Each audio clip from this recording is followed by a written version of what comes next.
Hello everyone, আমি শকুন্তলা সকাল সকাল স্নান করে চলে এসেছি রান্নাঘরে। এই দেখো, যেহেতু আমার আজকে স্কুলে এক্সাম ডিউটি আছে আর আমার আজকে সেকেন্ড হাফে ডিউটি, তাই আমি আজকে একটু দেরি করেই রান্না বসিয়েছি। তো স্নান টান করে নিয়েছি, এইদিকে মুগ ডাল ভাজা হচ্ছে আর ওইদিকে হচ্ছিল আমার সকালের চা, মানে আমার এনার্জি ড্রিঙ্ক।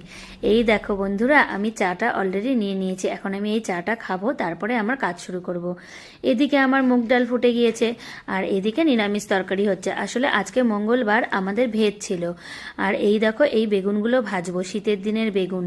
তো এই হচ্ছে আমার আজকের রান্না। তো শীতের দিন বলে কথা, বেগুন ভাজা কার না ভালো লাগে বন্ধুরা। তারপরে দেখো, আমি স্কুলে চলে গেছিলাম, ওটার ভিডিও আর করতে পারিনি। স্কুল থেকে বাড়িতে চলে এসেছি, খুব টায়ার্ড, তখন বাজে 4:30।